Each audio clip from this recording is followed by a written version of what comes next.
Okay, so something big is going on right now in Canada, and there's not much media coverage of it. The largest protest in Canada is happening right now, and I've been investigating it. There is a war going on between the liberal left and the conservative right, dividing the country.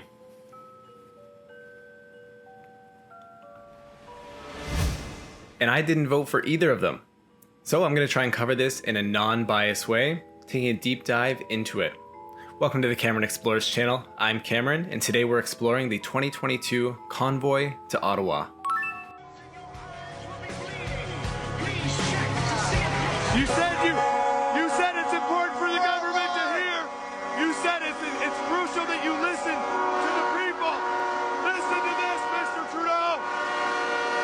Listen to it. Can you hear us now?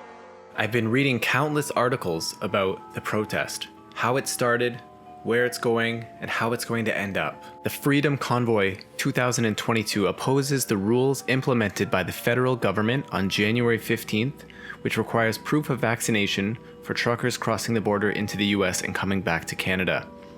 Under these rules, truckers who are not fully vaccinated will have to show proof of a negative PCR test within 72 hours of arriving at the border and will need to quarantine after arrival. Basically, you want to keep your job? You need the vaccine, is what the government's telling Canadians right now. Now, it's hard to get the exact number, but from what I've been reading, it's about 15 to 20% of truckers aren't vaccinated. And this new mandate is leading to shipping delays and empty aisles at grocery stores. And that's essentially why this protest is happening. And it's actually not just for truckers. This is an anti-mandate protest for all Canadians. The truckers are leading the charge because they have the leverage.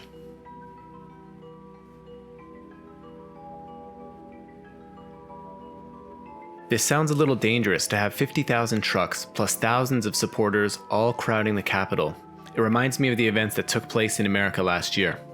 Now that I have compared the two, I need to bring up some comments by news organizations about the media protest. City News Ottawa said, "The event we're looking into this weekend is not what it appears.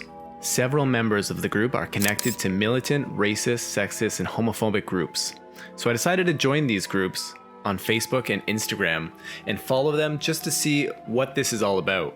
While joining these groups, I also took a look at some friends' posts on Instagram saying that these guys were anti-vaxxers and terrorists. Oh my gosh, actually we've had the best trip. It's been so awesome. Anyway, we are here, so that was kind of cool. We got some of the trucks coming in town now. We ran into a lot of people on the way here. You can see everybody has their Canada flags out on their vehicles, flapping all through the wind. So it was very neat. So anyway, we'll keep you. While a small minority of these people actually might be anti-vaxxers, I believe the majority of people going on Saturday to this protest are fully vaccinated.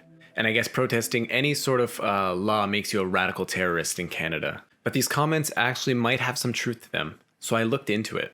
This comes from the lead organizer, Tamara Litch, from the GoFundMe, which raised over $5 million for the truckers.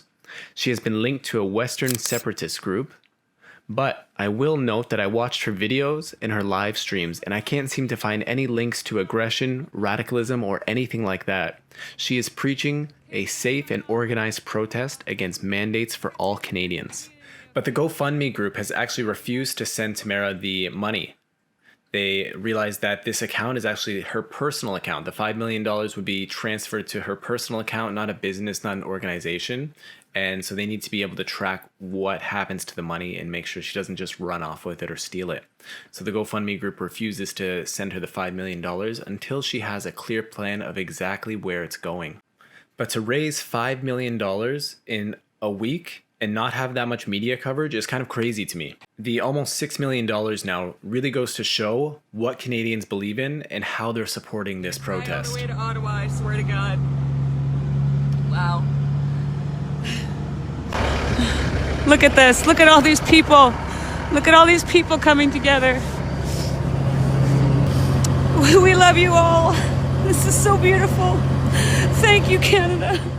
Actually, there's just one quick clip I want to throw in here from Joe Rogan where he talks about this. I thought it was pretty interesting, so here it is. Your country's in revolt. Do you know about this? Well, show this video. Look at this video that I sent Jamie. This is a huge, look at they go forever. This is by Atchison outside of Edmonton, heading to Calgary, January 23rd. It's a giant 2022 convoy of trucks that's apparently some insane amount of people, like 50,000 trucks, that are headed to Ottawa to protest the vaccine mandates by Trudeau. And they're all coming from Canada because They're they're not all allowed to in come Canada. They're all That's in crazy. Canada. It's all Canadian truckers. Because apparently they're all being mandated that they have to get vaccinated. And they're like, hey, we don't even contact anybody. So that leads us to today.